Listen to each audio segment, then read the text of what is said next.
Buenas tardes, noches a todos los asistentes a la sala Zoom de la Fundación Excelencia, Liderazgo y Transformación. Hoy lunes 29 de agosto tenemos un conversatorio inicial para hacer el taller y el conversatorio lo conduciremos con mi coronel Iván González de Medellín y quien les habla desde Bogotá, Luis Alberto Villamarín Pulido. El tema de hoy es ¿qué tanto le funciona al señor Petro o le puede funcionar el anuncio de la paz total con los grupos criminales que están en este momento delinquiendo, habida cuenta que no es un secreto para nadie que todos esos grupos gravitan alrededor del narcotráfico? Entonces, le damos la bienvenida a mi coronel González. Buena tarde, noche, bienvenido a este evento académico. Gracias, mi coronel. Buenas tardes para usted y todos los asistentes que nos acompañan diariamente con tanto presencial como en forma diferida para tratar estos asuntos de interés nacional. Bueno, mi coronel, muchas gracias. El presidente Petro en los últimos días de su campaña presidencial y ya en el momento de entrar a gobernar, tomó un tema que más que él lo ha manejado es el canciller y es el argumento de la paz total. Con todo lo que ha dicho el canciller y lo que se ha especulado sobre eso, a su leal saber y entender, ¿coincide con este concepto mío en que es algo etéreo y populista o usted le ve algo más de profundo a eso? Micrófono, mi coronel. Para mí es bastante difícil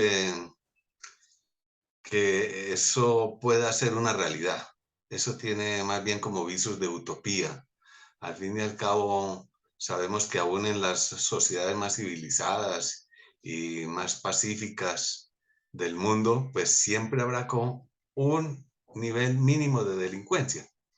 Pero en nuestro caso es todavía es bastante difícil lograrlo porque bien sabemos que llevamos una larga historia donde se combinan guerras políticas entre partidos, altos niveles de delincuencia, una cultura y una actitud violenta, agresiva, que se mezclan también con delitos corrientes de alto alcance como lo es el narcotráfico, que no es solo nacional, sino de nivel internacional, y hasta inclusive diferencias de tipo religioso, de ideologías religiosas.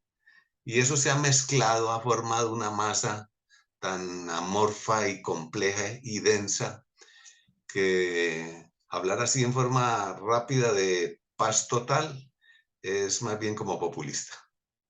Bueno, y es que aquí viene un punto que a mí me tiene dando vueltas en la cabeza hace días, que complementa exactamente lo que usted plantea.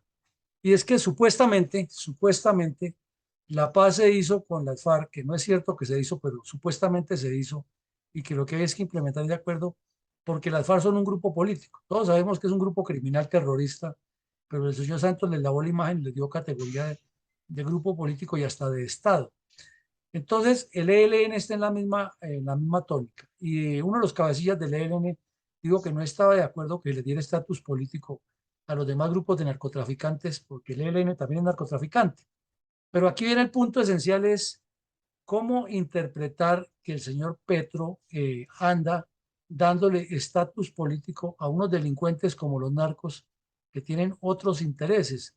¿No será que él está detrás de un premio Nobel de Paz para apuntalar su proyección a la constituyente y su eternización en el poder? Bueno, adicional a lo que acabamos de decir, entonces le podemos agregar la vanidad y el deseo de figurar y de convertirse en un líder latinoamericano, al estilo como tanto se esforzó Hugo Chávez, de también tratar de imitar a su antecesor Santos y también como lo buscó Pastrana y así sucesivamente. Entonces ingresan hasta los intereses de vanidad y de preponderancia, de publicidad y de llamar la atención, que nos da muchas dudas de que eso tenga visos de profundidad porque bien sabemos que su nivel cultural tampoco es que sea de un fundamento moral y humanístico muy elevado. Perfecto, mi coronel. Entonces, si usted empata sus dos respuestas, que ambas coinciden y llegan al punto de que aquí lo que es vanidad, populismo, deseos de figuración, eventualmente la búsqueda de un premio internacional para sacar más ventajas personales, politiqueras. Entonces, en ese entorno y ese concepto de paz total, de que por sí ya es etéreo, no es claro, ¿justificaría eso crear un ministerio para la paz o sería mejor fortalecer las estructuras del Ministerio de Justicia, del mismo de gobierno, de una comisión de paz que ya existe y la han tenido todos los gobiernos y del mismo Ministerio de Defensa? ¿No creería usted que sería por ahí? ¿O cómo lo ve? Es que ese populismo está basado bastante en sofismas de distracción, que normalmente conducen a dilemas sin salida, en laberintos sin salida. Y el sofisma de distracción consiste es en usar una dialéctica fantástica, imaginaria, poco realística, que no es funcional, no es pragmática, porque pensar en esos niveles de alcances no están acordes con la realidad, eso está fuera del contexto de que la persona tiene una mentalidad que no capta la alerta situacional, el instante, el momento. Y, y lógicamente, pues se usan o se explota ese deseo y esa necesidad del pueblo, y especialmente nuestro pueblo colombiano que ha sufrido tanto, de alcanzar un mínimo nivel de tranquilidad, de serenidad, de paz, de armonía, eh, que no es posible lograr si somos lógicos, ecuánimes y sensatos.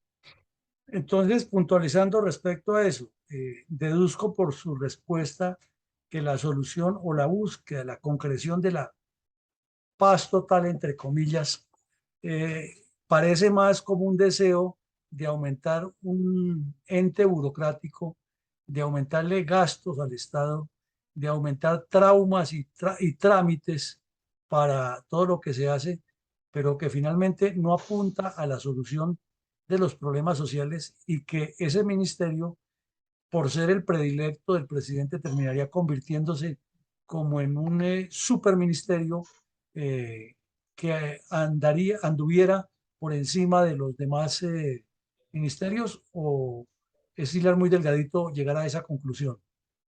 Sí, es que eso es dialéctica, histriónica, porque es que no se necesita otro ministerio.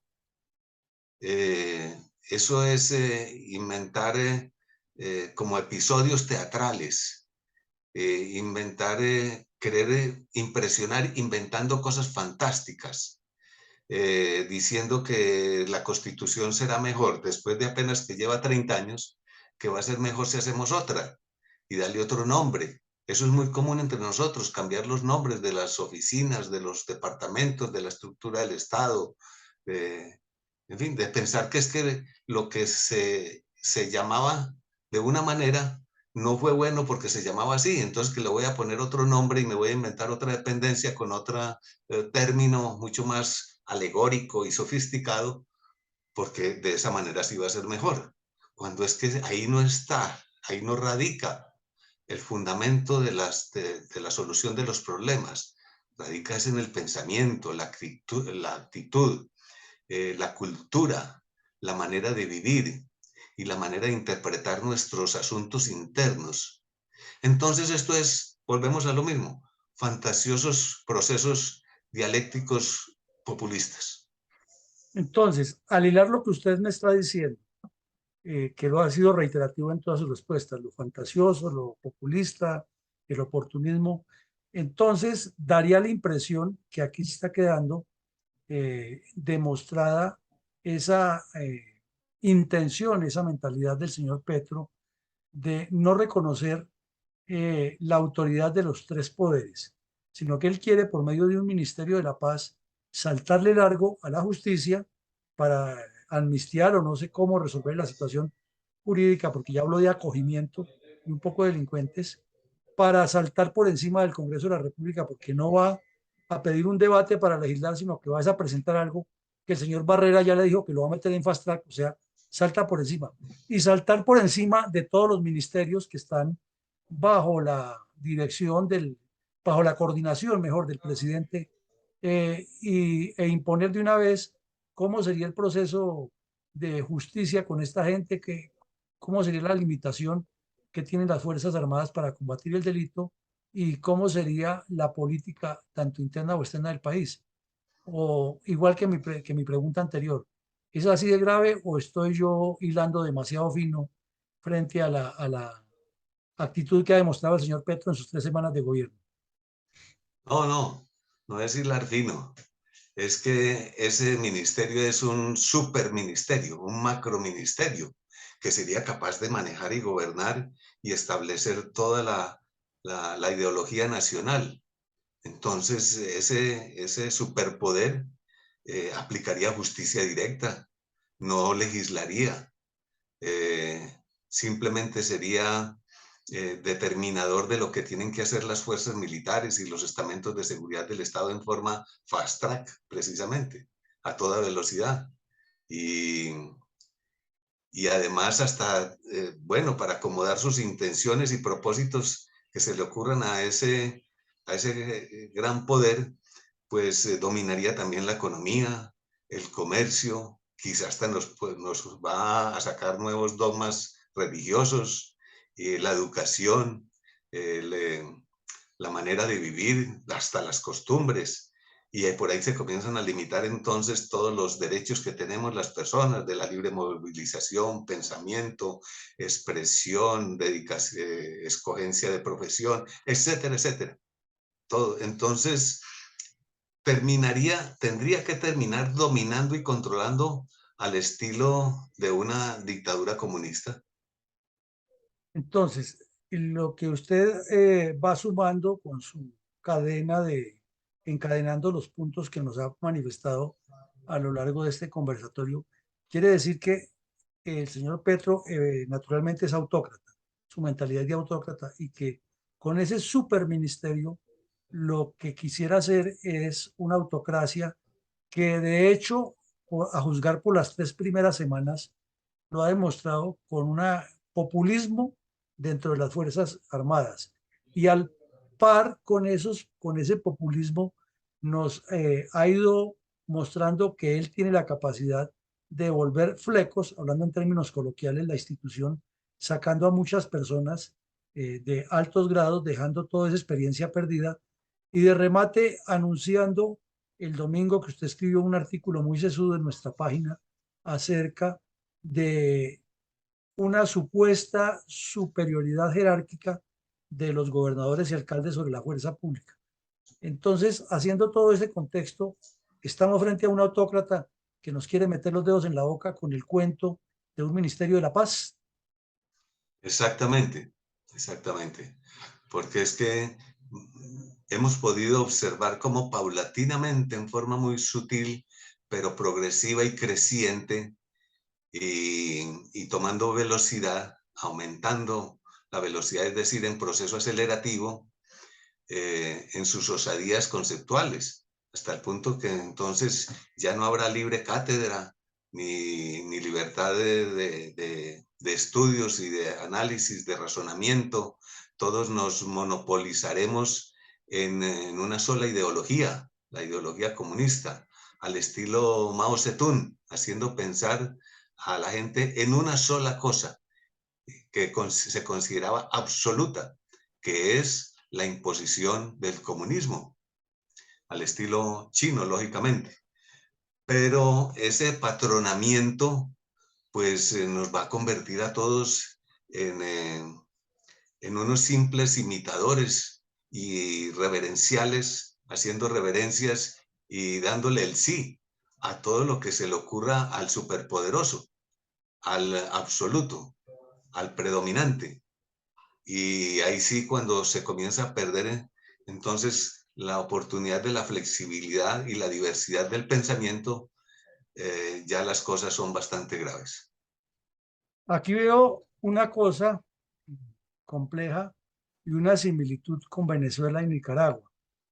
Resulta que en China, en Cuba y en Corea del Norte, los partidos comunistas han construido unos esquemas de gobierno dictatorial, naturalmente, y autócrata, pero tienen unos programas malos porque son comunistas, no convienen al ser humano, pero tienen programas de Estado, de gobierno, y gravitan alrededor de unos objetivos muy claros.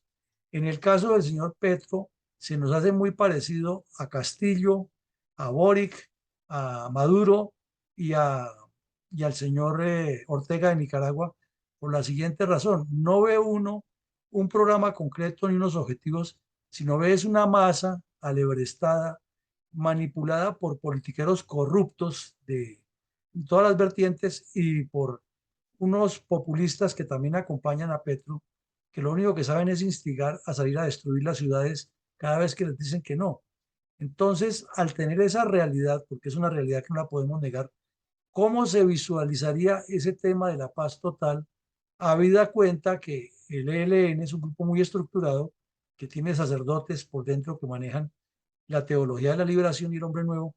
¿Cómo se visualizaría primero lo del ELN y segundo, con los demás grupos criminales, si habría algún avance o terminaríamos en manos de abogados de los narcos dándonos la vuelta y metiéndonos un montón de artículos en una nueva constitución representando a esos grupos, ya que pues esa gente que los dirige ni les interesa aparecer en política ni tienen la capacidad para hacer en esos campos su tarea? ¿Cómo vería usted eso?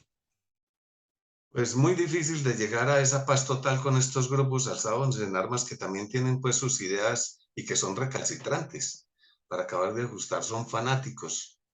Han llegado casi a niveles de fanatismo musulmán, de religiosidad musulmana, donde cualquier cosa y cualquier crimen se justifica de alguna manera para dar la impresión de que todo se puede cometer y que todo se puede hacer, inclusive hasta la brutalidad y cegar la vida humana. Y este señor entonces, pensando también de esa misma manera en su uso de la potestad gubernamental que ha recibido, pues eso termina en choque y no hay comprensión. Inicialmente se dirá, vamos a abrir las puertas para dialogar y nos vamos a entender porque eso es lo que necesitamos. Entonces surge el gobierno emocional, sensacionalista, sí, espectáculo. eh, y todos vamos al circo. Pero cuando ya comienzan allá a salir las fieras y el domador tiene su propia idea y los animales otra, entonces ahí veremos que eso no va a ser de fácil entendimiento. Y si no es de fácil entendimiento en este tema de la supuesta paz, entonces eso indicaría que ese ministerio termina es en una rapiña de politiqueros y de burócratas y de corrupción, porque además pretendería o supondría uno que pretendería ese ministerio manejar una gran cantidad de presupuesto, porque sería el ministerio estrella. Entonces, eso afectaría las relaciones del señor Petro con los demás grupos que ha hecho no alianzas políticas, sino pactos de complicidad politiquero. ¿Sería así? Es que en esos ríos revueltos hay ganancia de pescadores y lógicamente detrás de ese ministerio pues irán los que bien conocemos, los militares, de los comerciantes reducidores que caminan detrás de las tropas aprovechando los saqueos, porque eso es inevitable pues en una confrontación. Y habrá más de un caimán ¿sí? Pendiente a ver de qué presa sale o resurge para entrar a ese cargo y ganarse un sueldo al que sea, pues al menos por ahí por unos 4 añitos, mientras el caimán mayor está en su curul. Y si se logra, pues reelegir, entonces otros 4 más. Entonces puede que haya unos pocos de muy buenas intenciones que no están detrás de un salario ni de una oportunidad, pero detrás sí los hay. Eso es inevitable. Y serán muchos si ese gran superpoder pues tiene un gran dominio de presupuesto nacional. Bueno, entonces usted nos ha aislado populismo, oportunismo, búsqueda de intereses personales del señor Petro, nos ratifica aquí que esto terminaría en una zagarrera entre los interesados en que las cosas funcionen para ellos, no para el país, y que definitivamente no se ve una estrategia, no se ve una claridad conceptual del gobierno, por lo cual la violencia podría dispararse. Pero ahí viene la situación que hablábamos en el punto anterior, que el señor Petro ha venido insistiendo y el ministro de Defensa habla como si hubiera descubierto que el agua moja, que la Policía Nacional tiene que irse del Ministerio de Defensa y que ya es una decisión tomada y que pasa al Ministerio del Interior.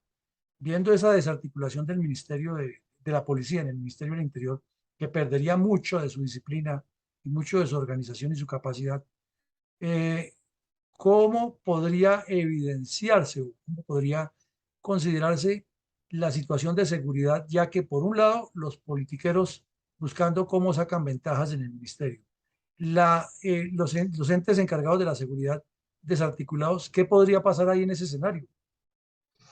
Pues todo el mundo argumenta de que la seguridad es un objetivo fundamental de nuestros políticos, nuestros dirigentes y nuestros líderes sociales, pero eso no se ve, eso lo hemos visto muy poco.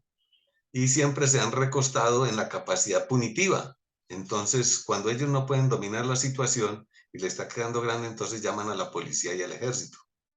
Afortunadamente, en los últimos años, y que fue una decisión muy acertada, se creó un enlace entre el poder y la fuerza policial y la militar, para cuando no sea factible. Así como se usa la policía cuando no es factible mantener la paz y el orden por la vía política y doctrinaria y de educación de la gente, pues también cuando la policía no logre mantener ese orden porque ya se ha deteriorado tanto, pues se recurre a la fuerza militar y ha sido el apoyo.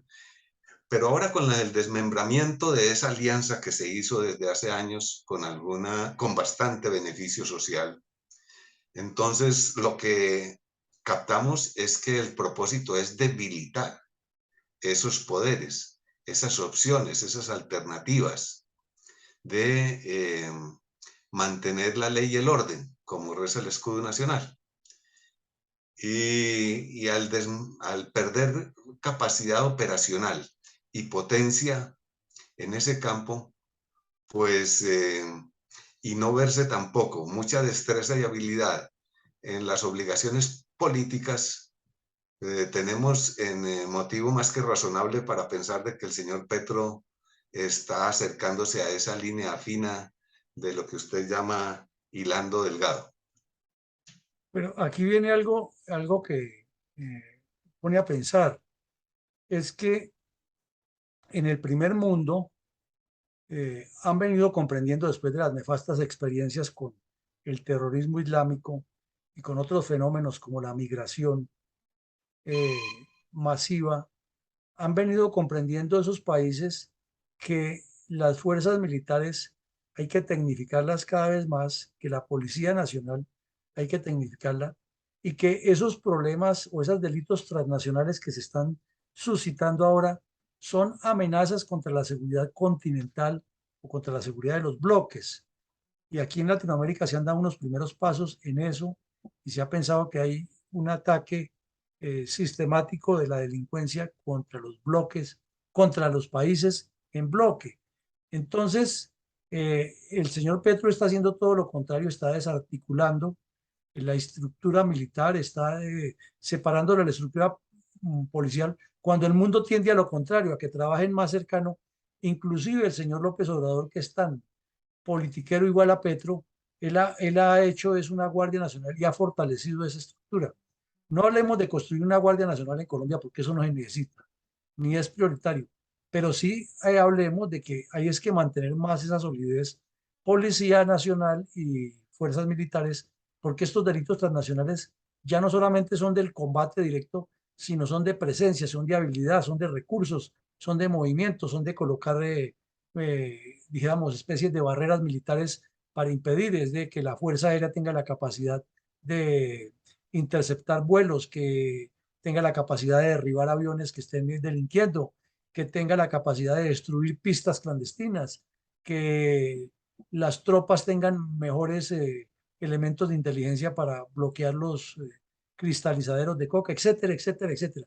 Entonces, ¿no le parecería a usted que el señor Petro va completamente en contravía con las tendencias de la seguridad mundial, regional y local?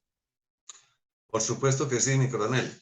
Pues un pequeño ejemplo así de narrativo histórico rápido como acostumbro a veces. Recordamos bastante, habíamos dicho antes que tuvimos un tiempo donde la policía y las fuerzas militares no estaban muy concatenadas, pues por su diferencia de misión y objetivos y propósitos, algo normal. Después, cuando comenzamos a tener problemas hasta casi que de seguridad nacional, recordamos, por ejemplo, el caso de la guerra de la marimba, sobre todo en la costa atlántica, entonces nos dimos cuenta que teníamos grandes debilidades. Una era esa, la de la falta de una política y una doctrina social y humanística en Colombia sobre el problema de las drogas. Y lo mirábamos más que todo en problemas a nivel interno. Pero cuando comenzamos a ver esa cantidad de aeronaves que venían de los Estados Unidos en forma clandestina a llevar marihuana de la costa atlántica, entonces comenzamos a unir la fuerza policial con la fuerza militar, porque ya eso se iba convirtiendo era en un problema de soberanía y de defensa de soberanía nacional. Y eso, pues como ya lo acabamos de contar, duró bastante o ha durado bastantes años hasta ahora y ha dado buenos resultados. Ahí aprendimos mucho de cómo interceptar aeronaves, usar los radares, ejecutar maniobras coordinadas entre aeronaves volando y patrullas terrestres, policiales y militares, y bueno, fuimos mejorando en eso. Después el problema se creció y precisamente por no tener mucha armonía internacional, ya pasó al campo internacional, entonces le propusimos al presidente Chávez, por allá en los años 2000, tal vez, que hiciéramos lo que se llamó la persecución en caliente, porque muchas aeronaves lograban fugarse pasando la frontera y lógicamente no podíamos violar la soberanía del vecino. Pero eso suscitó un gran escándalo y eso fue visto pues como un atrevimiento y casi que hasta nos insultaron por haber propuesto operaciones simultáneas, conjuntas, coordinadas, armónicas. Pero el problema no paró ahí. Ya después entonces Venezuela se convirtió en una ruta constante de aeronaves, como sucede ahora, llevando el narcotráfico.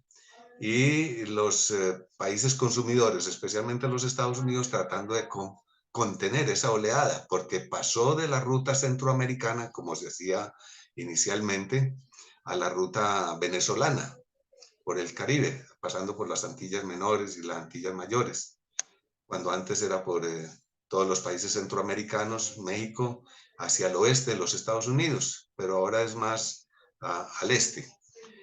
Y pero si este fenómeno ha sido así y ha sido incontrolable, sí que mucho menos entonces ahora con las ideas de Petro de, de no tener armonía con las demás naciones. Y mucho más, si cabe la exageración de ponderación, con el desmembramiento de las autoridades internas. Porque como ya dijimos, los políticos son preventivos por la vía de la educación y el adoctrinamiento. La policía es de contención inicial, es la primera línea de contención inicial. Pero la contención profunda es la militar. Y si los desmembramos, los desencadenamos, entonces no hay la concatenación y la coherencia en políticas y en ejecuciones contra el delito transnacional. Perfecto. Entonces yo le quiero unir eso que usted nos acaba de explicar tan sabia y claramente con algo local que al final termina encadenado con esa respuesta que debe ser integral.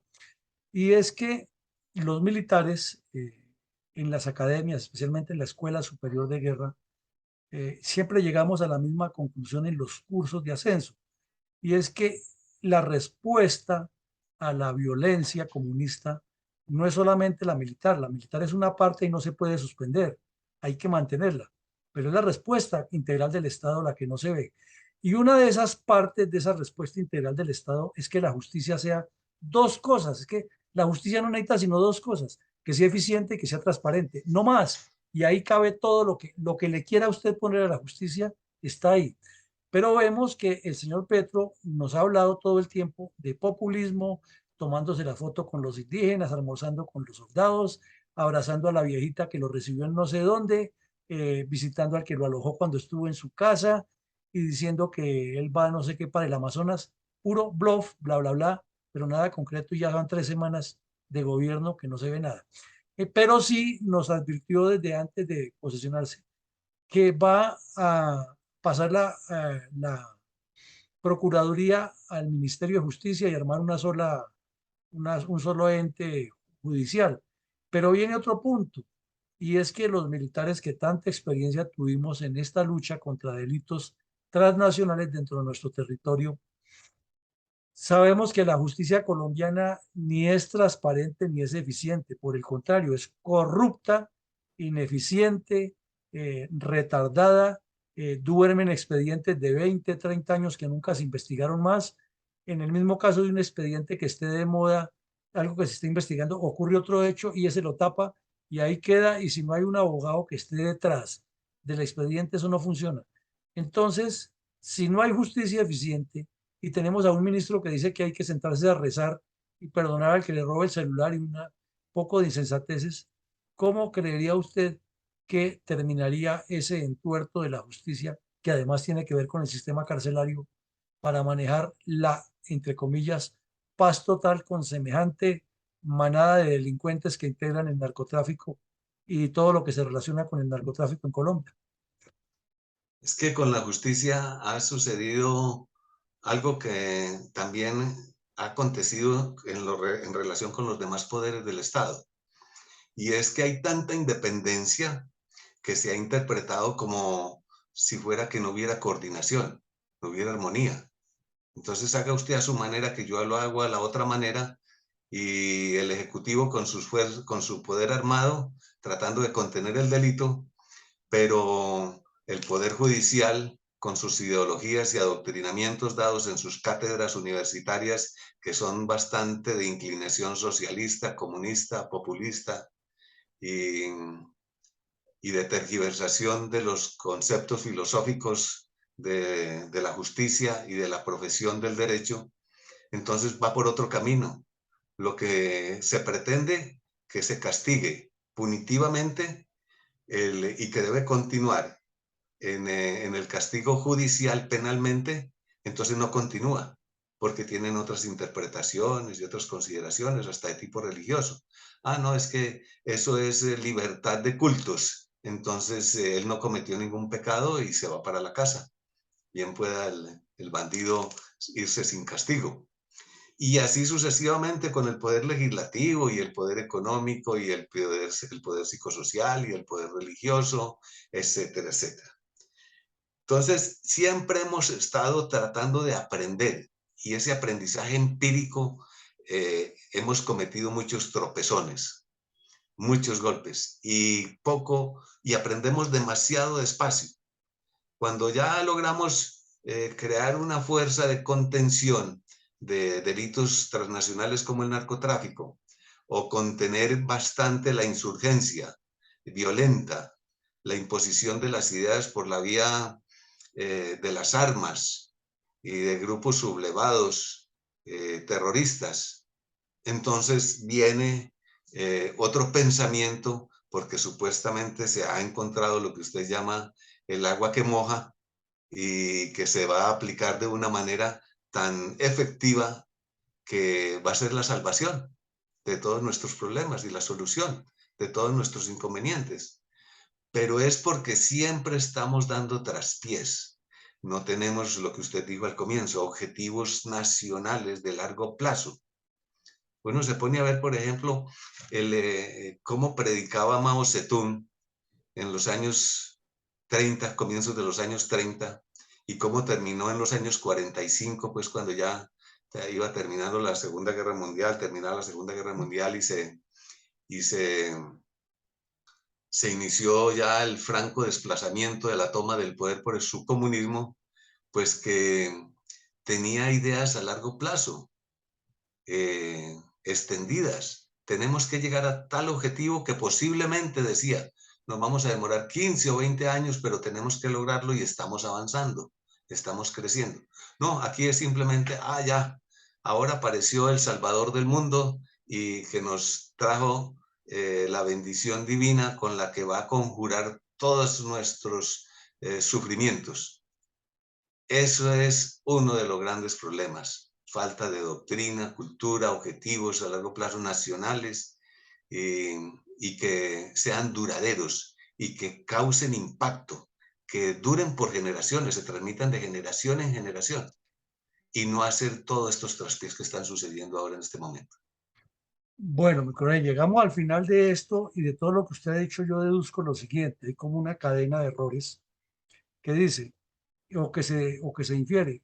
Primero, populismo, oportunismo, falta de foco, falta de orientación, falta de programas, falta de estrategia. Segundo, veo que el señor Petro, en medio de su populismo y su odio de clases que tiene contra las instituciones militares y de policiales, lo que se está es pegando un tiro en el pie porque está armando él mismo una especie de desorden del cual después no se podrá salvar y será presa del mismo desorden.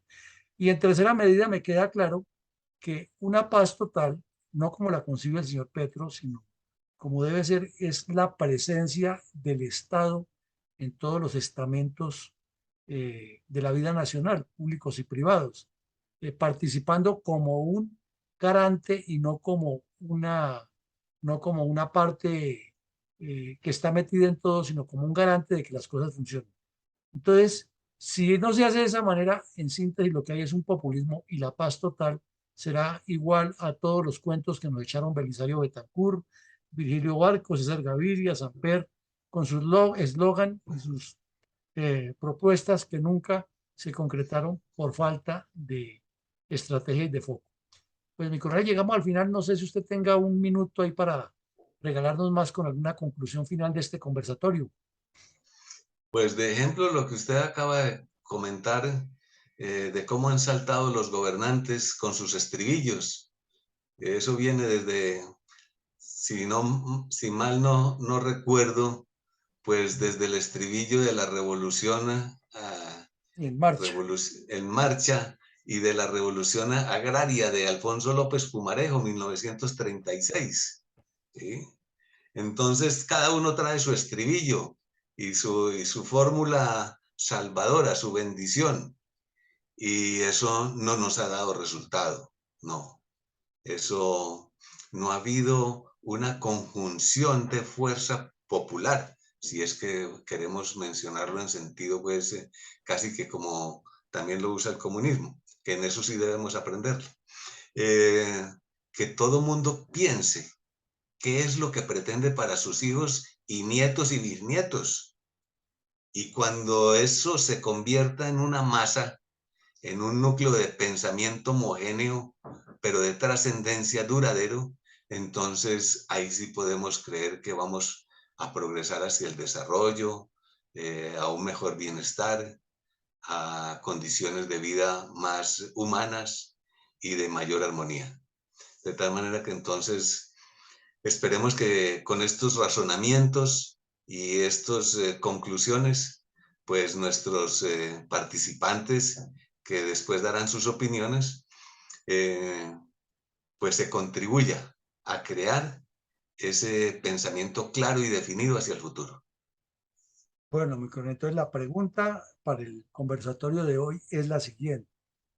¿Cree usted que el planteamiento de la paz total del señor Petro conducirá a que Colombia se desarmen todos estos grupos y se mejore la situación socioeconómica, o por el contrario no será así? Entonces dejamos esa pregunta para el auditorio y los invitamos a todos a que sigan participando en nuestras actividades de la Fundación Excelencia, Liderazgo y Transformación.